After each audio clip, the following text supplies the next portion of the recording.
Welcome back to the Late Set. This is Nate Chinen from WRTI. And listen, this is a slightly different episode today. I am not joined by Josh Jackson or anyone else from the WRTI fold. Instead, for a Grammy recap special, I've welcomed an old friend, Natalie Weiner, who is a wonderful critic, commentator, also the host of a radio show in Dallas these days. Natalie is the co-proprietor of a really wonderful country music newsletter called Don't Rock the Inbox. She's also a prior contributor to Billboard and Texas Monthly and a bunch of other places. But when I thought about who would sign up to slog through all of the Grammy Awards with me and our producer, Alex Arif, I thought, you know what? Natalie will be game and she will bring the takes and the insights. And she certainly did. So I want to bring us, without further ado, into my quick take conversation. Me in Philadelphia, Natalie in Dallas, talking about the 67th Annual Grammy Awards. Natalie Weiner, so good to see you. What's up in Dallas? Great to see you too. Not much, just here in my Denton Jazz Festival t-shirt, which Nice. you can't really see. Gotta represent. I've got my Ars Nova Workshop Death's Headquarters t-shirt, so we're both repping our local scenes. Welcome to the Late Set. Thank you so much for being part of the Grammy Jazz Brain Trust. That's what I'm going to call us. Yeah, we took a lot in yesterday. You did. No, thank you so much. I'm honored to be part of the Brain Trust. But yeah, my brain is fully gramified after whatever 9 hours of Grammys that we sat through. Yeah. I'll begin with a question. If I were to tell you that the Grammy Awards in jazz were going to include recognition for Chick Corea, Norah Jones, Jon Batiste, and Samara Joy, what year would you say we were living in? Could have been any, with the exception of Samara, but any of the past decade or prior. Any of the past 20 years, really. Oh my gosh. Yeah. If you have not already heard, everyone I just named took home at least one award. And in the case of Chick Corea, this, keeps him safely within the top 4 most Grammy-winning artists ever. An especially remarkable feat given that he passed away in 2021. So this is for an album titled Remembrance that he made during the pandemic with the wonderful banjo virtuoso Bela Fleck. I don't know, maybe that's as good a place to start as any. I thought it was a very touching moment when Bela Fleck went on stage with his son Juno and also with Leanna Correa, who paid tribute to her father. But let's talk about the fact that this is a sentimental posthumous win and sort of what it nudges out. What does this say about the Grammys? Yeah. I think, I don't know, I was really struck watching the jazz categories versus like almost everything else. And especially as we talked about while we were watching it, like the classical ones, I think during the main broadcast, they had that kind of awkward speech where Harvey Mason Jr., who's the head of the Recording Academy, talked about how The Weeknd gave the Recording Academy a wake-up call and whatever, and like the sort of, we realized we needed to change and we needed to grow and we needed to be more inclusive and we need to better reflect like the music as it's being made right now. My early days were not exactly straightforward. The Academy faced some real criticism from many in our music community. And as corny as that moment was and kind of mechanical as it seemed, like it was ultimately like a primetime Grammy ceremony that was one of the more reflecting of the zeitgeist ones that we've had in recent memory.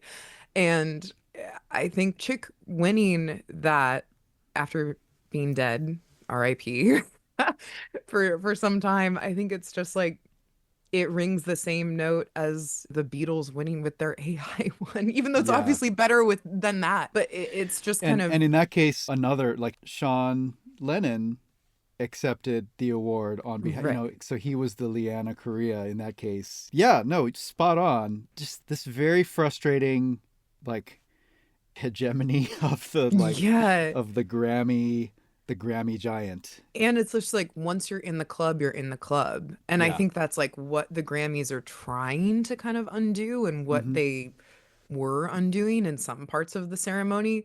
But then in the jazz section in particular, I think you probably know more about this than I do even, but it's worth going into like how the voting happens because different people vote on the different genres for the most part. I would need to refresh my memory on exactly how it works, but my Yeah, understanding is that you align yourself with a genre affiliation.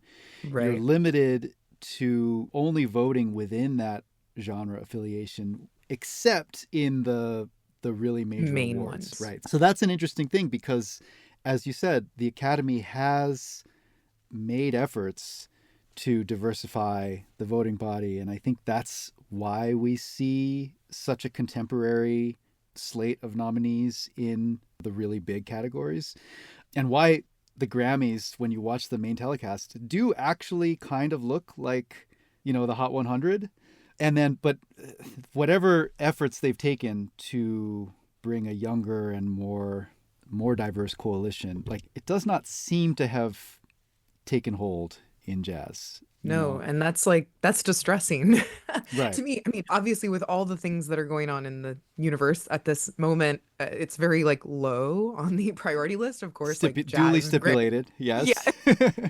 That being said, I think it's like by reading your write-up of the classical nominees and sort of with that additional context, even just the range of things that were rewarded in the Hmm. classical categories and kind of like new work, progressive work, forward-looking work, and retrospective work, but sort of talking about a lesser known history with the Hmm. Florence Price release and I don't know. I'm just like, wow, this feels the Grammys are never going to be a thing that rewards like the actual best music. It's a symbol. And I think it seemed like a lot of the classical categories were like succeeding in that symbolism, at least, Hmm.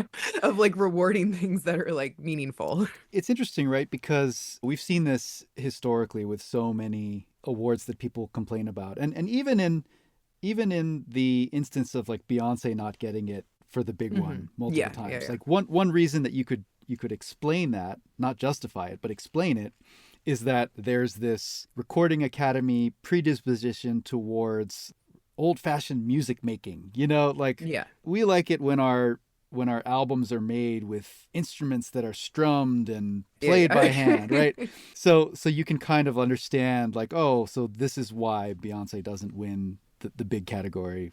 That logic extends to the embrace of a new Grammy favorite, a new Grammy darling like Samara hmm Joy, right? Give Samara Joy all the flowers. I'm not hmm I'm not hating on Samara, but crucially, like, her incredible artistry and killer voice, all of that, it comes in a recognizable frame, right? There's like something about what she does that reaffirms what you already know to be great. Yeah, definitely. As much as I am happy for her to win her fourth and fifth Grammy Awards last night, the fact that they came for a holiday album when, let's read off what else was in Best Jazz Vocal Album in the running. Kurt Elling with Sullivan Fortner, Milton Nascimento with Esperanza Spalding, Catherine Russell with Sean Mason, and Christy Dashiell. That's a really interesting and strong, like, I feel like that may actually be uniformly the strongest category in jazz. Like, it's just Oh, yeah. every album in there is different and deserving, and there's just a lot going on there. And I feel like, I'm not going to quibble that Samara's album doesn't stand shoulder to shoulder with the rest of them, but like, it's the most disappointing pick out of all of those. And just the musically ambitious, I guess, Right. in the way that any Christmas album is, because Christmas albums are meant to sort of scratch a particular itch, Yeah. and I love Christmas music. It's as you were saying during the broadcast, I think it would make sense to have a Christmas music specific category, because like, it's its own thing. Totally. Um, but yeah, no, it is just the feeling that like the people who voted didn't listen to them, you know? Right. And they picked Samara because she's already won, and It's they're like, like, again, she's in the club, she's good, you know. yeah, you see the name and you're like, oh, I love her. Yeah, You know, exactly. check the box. Right. She is like an exciting young talent. And I Yes. I got to see her in Dallas actually. I think it was a Christmas show. I think it was not this past year, but the one before. And it was really cool to see how many people were really excited to come see Samara Joy in Dallas, a place that really doesn't get much touring jazz at all. There aren't like many venues that are suited for the genre, so it's either kind of like stuff at like the biggest theaters, you know, the kind of opera house stuff, or nothing. Mm-hmm. So Right. Samara played at a venue that traditionally has more pop leaning acts, you know, like country and rock and whatever. And it was, I mean, it was full. It was a full house. People were absolutely like amped to see her, and that's like super exciting and wonderful. And I'm like, I'm so happy that, you know, that she's reached such a broad audience. But you know, that it doesn't mean that it's like uh that it's just a slam dunk every time. You know, it's just not it's not a genuine reflection of like the zeitgeist of the music, you know. I've sort of retired this snarky comment, but I used to have what I called the Chick Corea rule, which was if nominated, will win. Crazily, that rule still seems to hold. But, you know, I feel like Samara is another one of those, right? But I do want to underscore and echo what you said about the sort of ambassadorship. And I think that Mhm. it's something that extends to the other Best New Artist winners, right? John Batiste and Esperanza Spalding. Like they've both brought people into the fold, even as they've branched out too. Like done lots of things that you wouldn't call jazz, but it's like we need that. We always need it. So For like sure. neither of us is casting aspersions on the reach No. or the talent.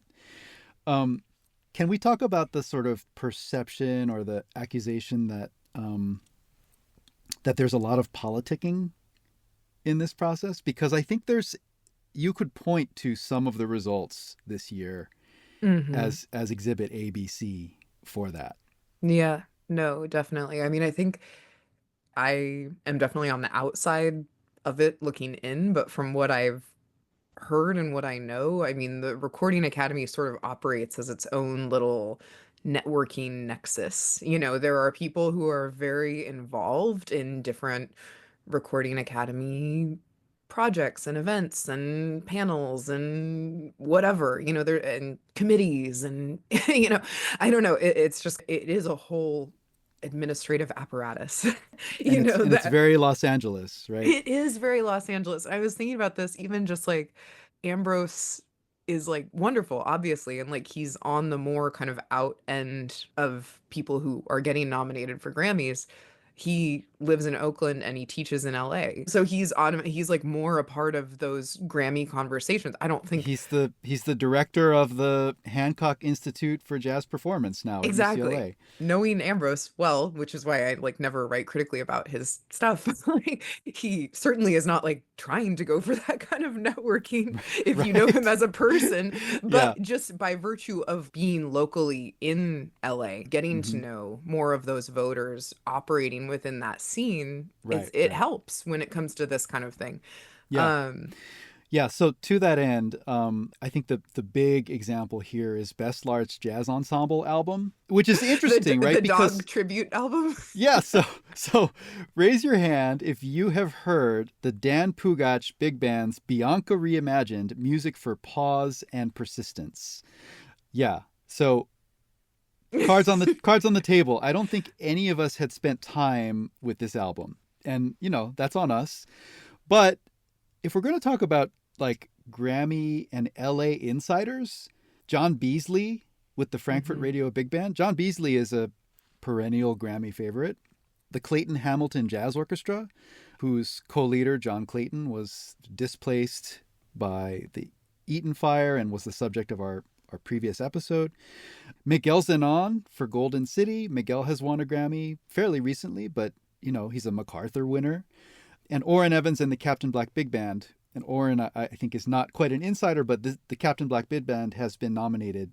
This was either their third or fourth time. I feel like each one of those is a front runner. Right. But the Dan Pugach Big Band comes sort of out of left field and wins. And then when Dan accepted his award, he was quick to thank his wife and musical partners, Nicole Zuraitis, who pulled off a similar upset for Best Jazz Vocal Album last year. Right. She had Christian McBride as the producer of that album. Christian, of course, is one of the Grammy insiders. Okay, so she's on the inside, right? By virtue of her win last year.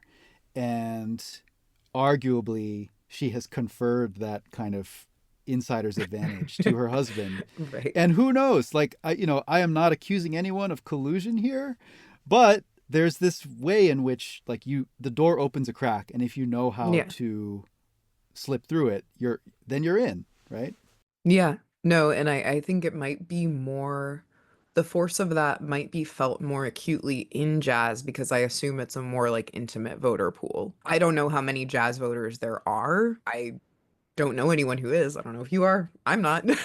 I am not. If I were, I don't think I would be allowed to make this podcast. I think you probably I mean, people talk about their ballots and stuff. I don't know. But yeah, I think it's probably a smaller pool. I have no sense of like who's kind of running the show with the jazz. Well, as we talk about the clubbiness, that I wanted to be sure to ask you about a parallel, because you are not only a deep jazz expert, but you are also a real close observer and commentator in country music, and especially Nashville. So you, along with Marissa Moss, maintain an essential Substack newsletter, Don't Rock the Inbox. I encourage everyone listening to subscribe if you do not yet. And as such, you keep a real like hawk-like eye on the comings and goings of like the Nashville establishment discourse, for better and for much worse. I mean, you're doing there what we're doing here, which is kind of like maintaining a healthy distance from the clubhouse. So I wonder if there's a parallel you would draw between the way that Nashville and the country categories, like this thing that we're talking about with the sort of lobbying and, it's all who you know, that kind of thing. Is that something you also see in country music, or does it feel kind of separate? Oh, music? no, for sure. I mean, I think the scale and the stakes are pretty different, I would say, than in jazz, just because in country there's exponentially more money changing hands. So the sort of, you have to be a member of the fraternity, and it really is mostly a fraternity, in order to succeed. That is so real, and millions of dollars are at stake in that particular race. So it's just the same people win a lot, and there are two different country music associations, the Academy of Country Music Association. In both of them, they hold a lot of cards, and all this dance of major labels and streaming services and artists and radio. I mean, radio obviously playing such a huge role in country, and that kind of mix of gatekeepers, to use a very of the moment term that does have some meaning, I think, still, is part of the reason why Beyonce's like country success is so fraught, is so meaningful, even though, as we discussed, not my favorite album. I certainly, and this is judging Beyonce against her own extremely high bar. Like, the ceiling for Beyonce is like the sky. She is one of the greatest pop artists of our time, no question.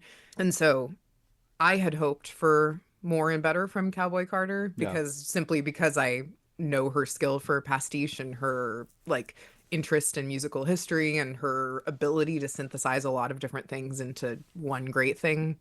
I think the Cowboy Carter win, and I know we're supposed to be talking about jazz, but it is very significant for her to win with a nominally country album. And she won Best Country Album also, as presented by Taylor Swift, famously, whatever, that's huge, unprecedented in a lot of different ways, and meaningful, especially because I think back when she did Daddy Lessons on Lemonade, that song was excluded from consideration by the country committee Yeah. of the Grammys, you know, so Yeah. this is like a full circle thing. Honestly, I'm just gonna say Daddy Lessons, better song than almost anything on Cowboy Carter.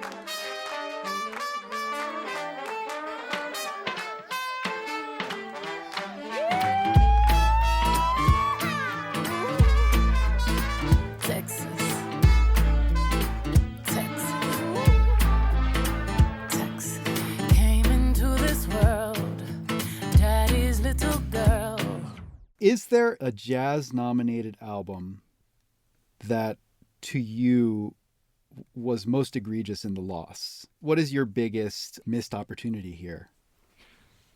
That's a good question. I mean, I don't want to be too homerist and say Ambrose, but I think it That's would. a great album.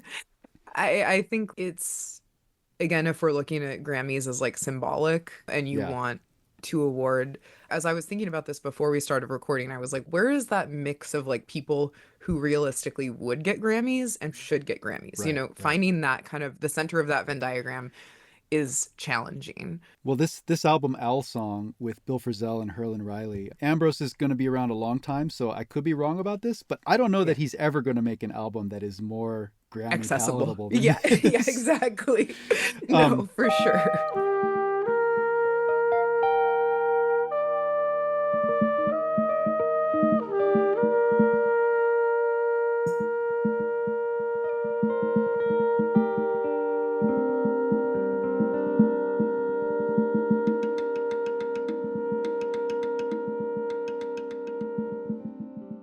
I will name my pick before we shift gears.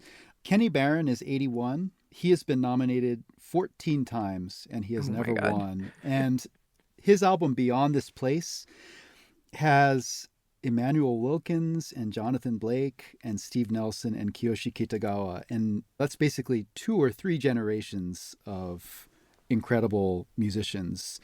It's a really, really strong, like, modern mainstream post-bop-ish album. And it's just, there's not a false step anywhere. It's not like, I don't think it's like the best album of 2024, but it's very, very good. And, you know, when I think about who we should be honoring in a category like this, like the fact that Kenny comes out with, you know, these younger musicians and he's bringing them up. I don't know. Maybe why don't we hear a little bit of the title track from Kenny Barron's Beyond This Place.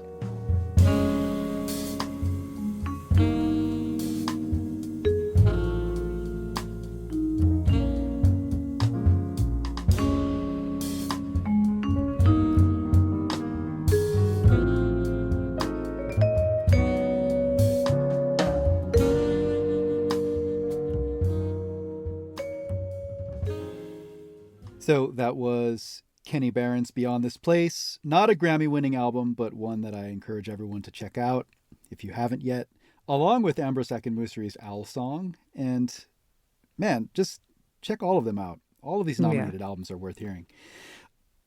Let's talk about the actual telecast, which in any given year, the chances that you're going to actually encounter jazz played by jazz musicians is pretty slim. But this year there was a pretty considerable amount. Yeah. What's your initial impression of the ceremony, jazz-wise? I mean, jazz-wise, I thought it was really interesting, the different relationships that the performers had with jazz. I mean, of course, the Quincy Jones tribute was jazz heavy. Yeah. Well, why don't we save that? Let's start with the other. Let's start with the sneakier the more side. Yeah.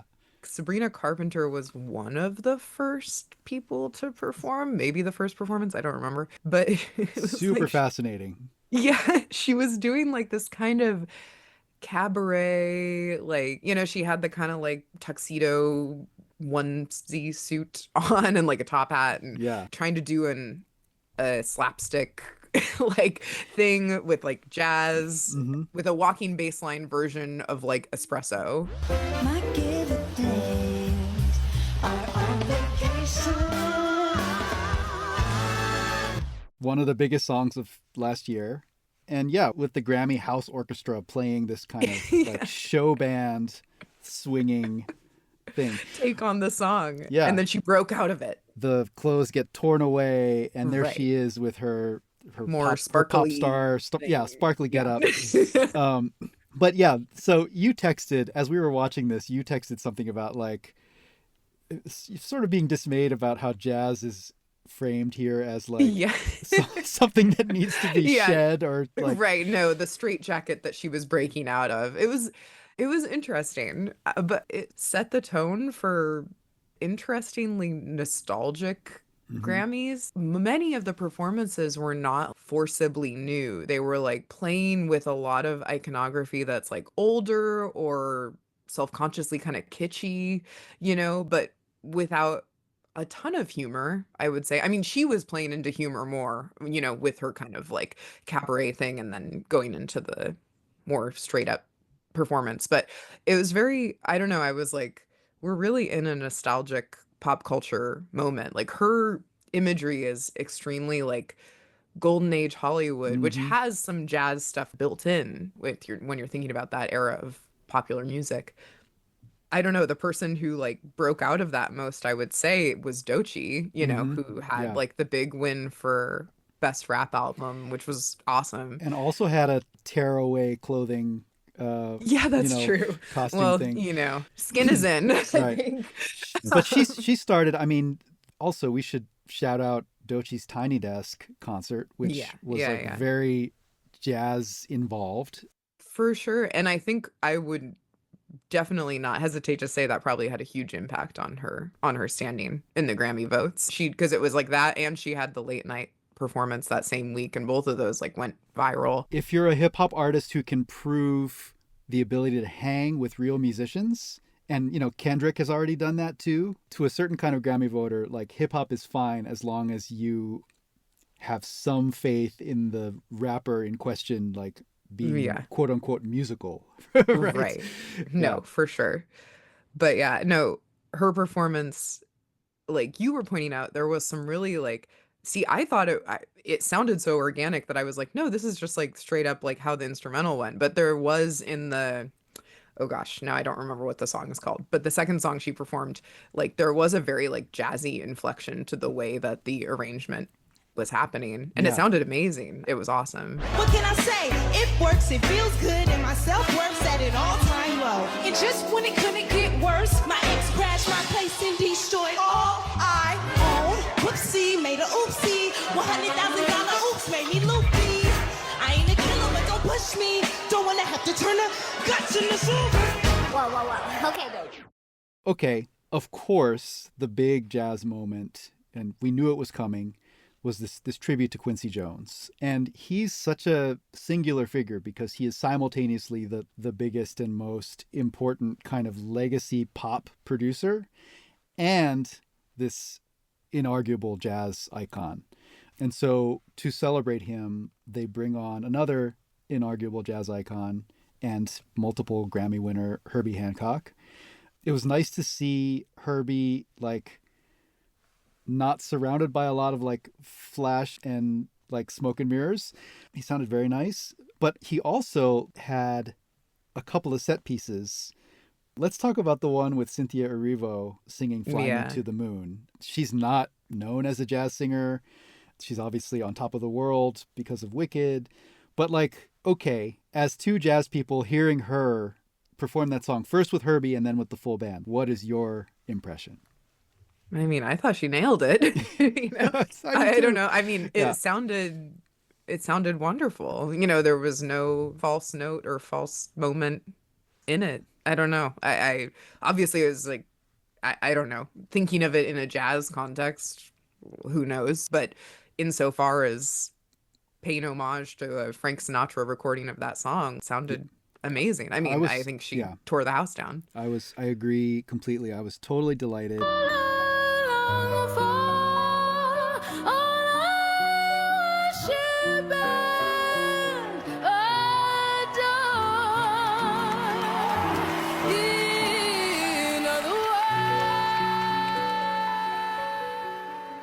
while I was watching it, I was just thinking about like, Cecile McLaurin-Salvant does so many like posts on her Instagram of different songs. Yeah. And she posted herself singing Defying Gravity. I know, yes. Okay, I don't know how to belt. And it was like, it was amazing. awesome. With Sullivan Ford. So if you care to find me, look to the western sky. As someone told me lately, everyone deserves a chance to fly. That was a real game, recognized game. Yeah. Yeah. Sometimes, every once in a while, social media will deliver something that is purely delightful and not at all insidious. And that's unfortunately why we stay on it. Yes. Yeah. I just need a channel that's only Cecile videos. Exactly. Sign me up. All right. More Herbie. So we begin with Herbie and Cynthia. And then, keeping with the Quincy Jones tribute, we then toss to Jacob Collier. And wait, who was he with? It was Jacob Collier. Who was and he oh, with? it was He Lainey with Wilson. Lainey Wilson. Doing which was Let the like, Good Times Roll, which was just like a mismatch in every way. Lainey Wilson is currently the only woman allowed to be in country music. The way that country music works is that one woman gets There's to be one successful spot. at a time. Oh my Yeah. God.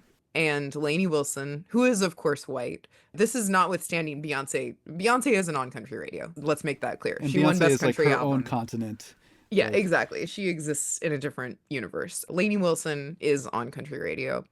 And she does her darndest. I like Lainey. I'm not mad at her. she does her darndest is like, that is some wild, like, bless her heart euphemism right there. The competition is such that like Lainey Wilson is like one of the best things happening at country radio right now because her peers are like Morgan Wallen and Jelly Roll, both of whom are fairly abhorrent in their general vibe. She's more on the Chris Stapleton track of like, no, making music that is like, that you would enjoy listening to more or less. But clearly, again, we're talking about politicking, we're talking about hand-holding. There was something going on where Lainey Wilson had to get a performance during the telecast. Right. And they were like, where do we squeeze Where you do in? we fit her? Like, Oh my we're God. putting you in the Quincy Jones tribute for some reason, doing a Ray Charles, like, no. There's no, like, you can't match, nobody can match Ray Charles, and Lainey Wilson can definitely not match Ray Charles, so. Also a misuse of Jacob Collier, who has legitimate uses at the Grammys. Like, he was really good in the Joni Mitchell tribute last year, doing a sort of Herbie Hancock imitation. Like Jacob can do a lot of good, but no, not here. So then we go to Herbie with Stevie Wonder. And I have a theory that Stevie insisted on this, that Stevie was like, no, put everything else away. We're not doing that. We're just going to play a song together, like respectfully, Yeah. And so they play the Toots Tillman's song Bluesette. This will sound like a flex, but I will never forget. I once saw Toots play this song with Herbie at Carnegie Hall, and it was very special. Stevie is a pretty good next best thing. Such a beautifully expressive harmonica player. And I felt like this was a really nice, simple tribute. I don't know that it was the most Quincy thing that they could have done. Yeah, but felt a little random, but also it was so un-Grammys like to let them just kind of be casual, to kind of give it the affect of like a jam session almost. But no, it's cool, because like the Grammys are so highly choreographed and they have all these like very forced moments usually, like Lainey Wilson singing Ray Charles, Right. And this was like, oh, we're actually being let into a little window of a world where Stevie Wonder and Herbie Hancock like are sitting next to each other and making music together. And that's like a very cool thing to even have a little vignette of. Yeah, I am really I don't know, maybe the John Batiste, Nora Jones, Esperanza generation is going to keep this flame burning, but like at some point there may be a time when we don't have anyone with the institutional authority of a Stevie Wonder or a Herbie Hancock to like hold space for musical dialogue and like direct musical expression. I am not taking it for granted. Like, it's one of those things, like I complain about boomers a lot, but these two can stay. Let's keep them. No, I mean, I feel like John Batiste is gonna fight for that in his own. He's very He's got a pretty clear vision, I feel like, about what. He has the like fire to sort I of think like, Nora Jones is more like, please don't talk to me. Like, she's less interested in the spotlight in general. So I don't know that sure. she's like interested in being a torchbearer or anything. She's not one to throw her weight around. Yeah, And, exactly. yeah, okay.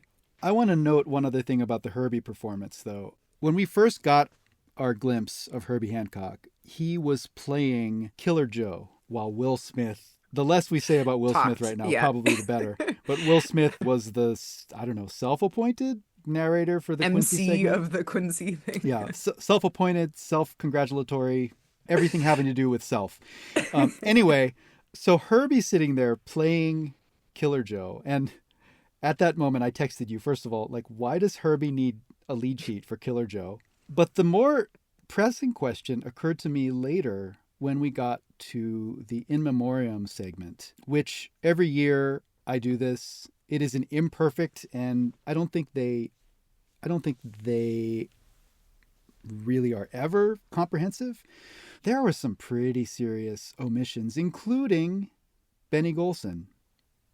Yeah. So Benny Golson had a song performed at the Grammys, but he was not in the In Memoriam. Neither was Lou Donaldson. Les McCann, who died at the very end of 2023, but I don't think he was mentioned in last year's awards. I could be wrong. I don't know. I'm going to run down some others. Tootie Heath, Casey Benjamin, who won Jeez. multiple Yeah. Grammys with the Robert Glasper Experiment. Sean Martin, who won Grammys with Snarky Yeah. Puppy. Then there's some others who, are a little more like only the jazz heads know, like Claire Daly and Jim Rotundi, Marshall Solal, although I would argue that he's major. But brace yourself, Zakir Hussain. Wow. What are No, we doing? that's- What are we even doing here? And I do feel like usually they're longer. I don't know. That did it seemed like a slightly short In Memoriam. Not that I'm ever like, oh, I want more In Memoriam, but just relative to. I would agree with that. I feel like maybe with all the focus on the wildfire recovery effort, they felt, okay, we need to keep the In Memoriam even shorter. Yeah. But I feel like if Benny Golson, Lou Donaldson, and Zakir Hussain don't make your In Memoriam, and I'll also take this moment to say that the Recording Academy not dapping the late producer Michael Kuskuna, that's just embarrassing. That's like a dereliction of duty for a professional organization. This is indicative of, I don't know who gets delegated the task of compiling the In Memoriam. It's like Marianne Faithfull died really recently, but they made sure that she made it, right? Right. It's just another reminder, not that we need it, that, jazz, improvised music, even world music, international music will always be at the kids' table when it comes to this organization. It's not helpful to say it out loud, but it's just, No, for sure. I think it's just like the people in charge are not, they're not thinking about it. Like you're saying, it's just not top of mind for like the people who have the say. Yeah. Even if it is like important to most of the musical elements in the show, like we're talking about it's like throughout the Grammys, just the Grammy orchestra is like obviously influenced by a big band, like the very existence of it. Jazz is an integral part of the show, but they're just not thinking about it that way. Is there anything else you want to say about the jazz vector for the main ceremony before we throw to a couple of like stray wild cardish tidbits? There was a lot of talk about the wildfires, of course. And I think for the most part, they approached it in a fairly tactful, thoughtful way, the focus on raising money. And we're talking about omissions and like not talking about Madlib, losing like his entire archive, like a guy who is very jazz connected, obviously, and just important to hip hop and popular music in general. It's kind of like that felt like the opening was probably the most Grammy thing. I forgot about this until just now. Yeah, the Dawes song with Brittany Howard and John Legend. like all St. Vincent. This is the answer to the question, like, how do you take a bunch of artists whose music I really, really like and make them do something like abjectly terrible? And you think about jazz people who've been affected. You mentioned Madlib. John Clayton who we've mentioned already. Thank goodness that Sarah Gazarek shouted him out in her Yeah. acceptance speech. But, another Grammy insider who you would think would get some love in this moment is Vince Mendoza, Yeah. composer, conductor, arranger. Like, who is more Recording Academy approved than Vince Mendoza? And he lost his home and studio in the Palisades fire. That's not even to mention all of the people like Steve Lehman and who aren't necessarily Grammy favorites, but Still. it's a community really hard hit. But I agree with you. Like, at one point, Trevor Noah mentioned that just during the broadcast, the Music Cares had raised more than $7 million from their QR code. So that's, at least some things there are objectively, objective good. Yeah. So there's a few things that we didn't touch on yet. And I feel like we'd be remiss if we didn't. For one thing, the recent category Best Alternative Jazz Album, which was a really interesting batch of options. Right now, Michelle Indigiocello is 2 for 2 in this category. But she beat Andre 3000, although she made sure to shout him out with her hoodie. She beat Keon Harold, Robert Glasper, and who am I forgetting? Arouge Aftab. And so almost everybody in that category is a Grammy veteran. Has I don't know that Keon has one, but everybody else has multiple Grammys. And so it was interesting that Michelle won for that album. Like, what do you make of that?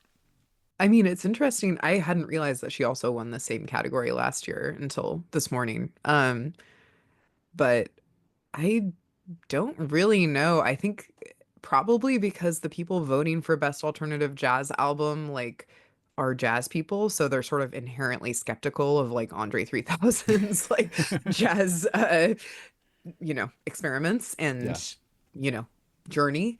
I think they miscalculated. I think his team should have put that album up for Best New Age Album. I think he actually had a chance in that one. Yeah, no, I mean, obviously she's wonderful. I'm like, give her all the Grammys in general. It's interesting that she has like a lock on this particular category. But I'm not mad at it. I'm sort of shocked because I feel like Robert Glasper was so teed up to be like Mr. Grammy forever, and like seeing him lose in any category, I guess is surprising to me because I felt like he was so, but maybe I'm like showing my age here and we're like out of the Robert Glasper era. I don't know. I think that album Code Derivation is just a little too schematic. Where it was, it's it's an interesting project, but I don't think it's a incredible album. Like, Well, but when do the Grammys reward incredible albums? Well, I mean, there is a sort of default bias toward albumism. You know what I mean? And Michelle's James Baldwin project, like, it's also pretty, schematic in a certain way. Like, that's an album that, like Cowboy Carter, has quite a bit of like, rhetoric embedded. Here's what it is. But it's like definitely a unified statement, like created as an album. And I think Grammy voters really respect the coherent albumness of an album. You know what I mean? Yeah, no, I can see that. Maybe the final place to go is back like 100 years. So, I was personally delighted to see Centennial, the King Oliver box, win Best Historical Album. And I was also tickled to see Ricky Riccardi win Best Album Notes for that package. I want to dedicate this to the Louis Armstrong House Museum and all institutions that are dedicated to Black history all year round. This is for them.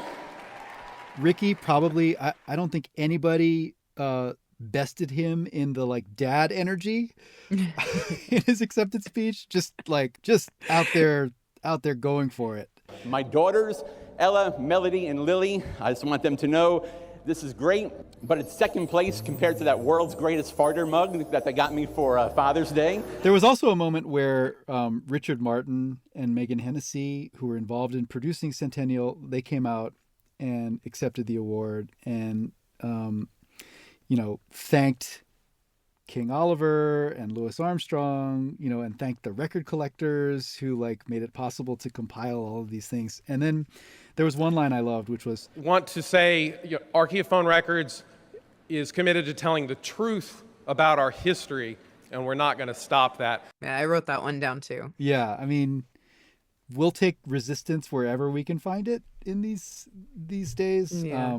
But the idea that music recorded over 100 years ago by King Oliver and the Creole Jazz Band could be a vehicle for that today is something that I really appreciate. Yeah, no, definitely. I think it was like a pointed and, I don't know, smart observation that is important for everyone to remember, all the talk about whatever our current political zeitgeist and how musical history does play into that, even though people might not think about that at first glance, because obviously it's all just being repeated. I mean, there was broadly thinking about the political bent of the show and stuff. There wasn't a ton of overwhelming political statements in acceptance speeches. Chapel Roan probably made the most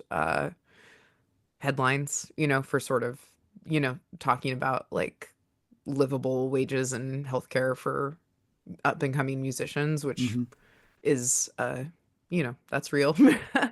Alicia And a lot Keys of touched on some diversity, right. A lot of sort of broad strokes, diversity. I mean, I think probably the most pointed stuff was kind of coming from people who were not American, talking about immigration, Right.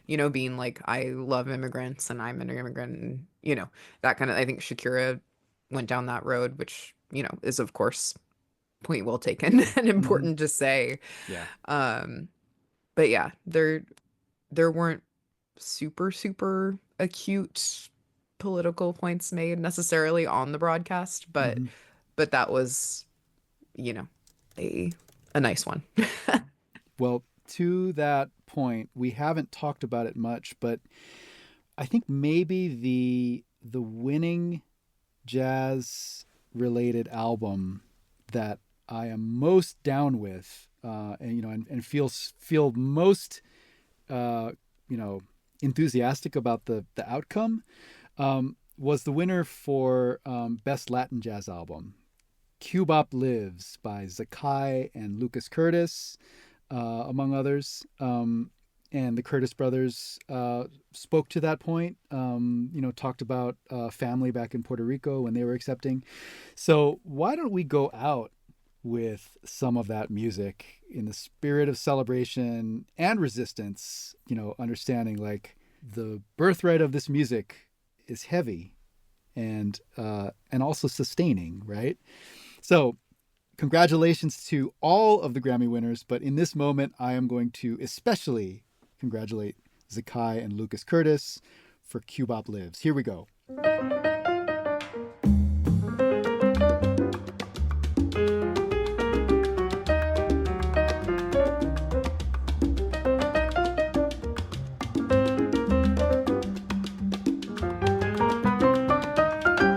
Again, that is Cubop Lives by Zakai Curtis with his brother Lucas Curtis. And Natalie, before we go, two things. Number one, any predictions for the Jazz Grammys in 2026? Another Chick Corea win? Okay. All right. No, I don't. You heard it. You heard it here first. You know what? Chick has a trio album coming soon with Brian Blade and Christian McBride. So I do not think you are wrong. I feel like that is actually That is, if that was a joke, Natalie, I think that was an actual safe prediction that you just made. I mean, I love Brian Blade, so whatever. Give him more I Grammys. mean, Christian, Brian, like you know, Yeah, you you can't really go wrong. can't go wrong with those two. Here is my prediction, my best prediction. It's been nice to see Sullivan Fortner get love from the Grammys as a side person, you know, like he was nominated for multiple things. He won for, you know, his work with Samara this year. He's won multiple times for his work with Cecile. He has a trio album out at the beginning of this year called Southern Nights, with Peter Washington on bass and Marcus Gilmore on drums. Natalie, have you heard this album yet? Mm-mm. Oh my God. I mean, Okay, I'll listen. Oh, yes. So I would be really surprised and disappointed if this album is not in Grammy contention next year. It's a really beautiful and an album that maybe comes on like something safe and familiar, but like it's actually wild under the surface, you know? I mean, I feel like that's Sullivan's strength for sure, is the way he kind of like, you know, is able to vacillate between kind of a more straight, conventional, familiar world and then really fluidly take it somewhere you aren't expecting. Totally. All right. Well, there you have it. Those are our predictions. And now there's something we do on this show called This I Dig.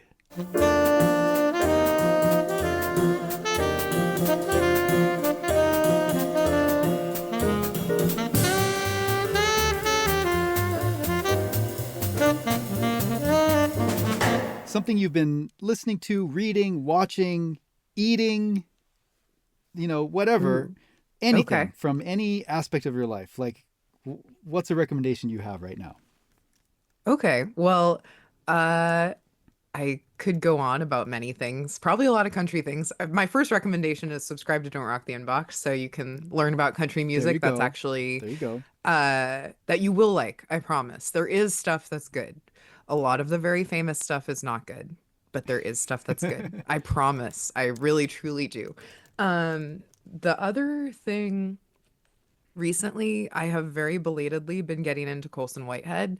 You know, and whatever. I don't have a good excuse for being late to Colson Whitehead. I was late, but I'm here now and I'm reading away, plowing through all his stuff. And I have to say that for people interested in music, like John Henry Days is like, it's one of the best books I've ever read. I mean, it's extremely up my alley because it's about a journalist, a struggling journalist, kind of existentially struggling journalist, but it's also about the story of John Henry. And I feel like the way that Colson Whitehead weaves in like musical history and the history of John Henry, the song and the myth and all of that, the way he puts it all in the book is like so incredibly graceful and informative.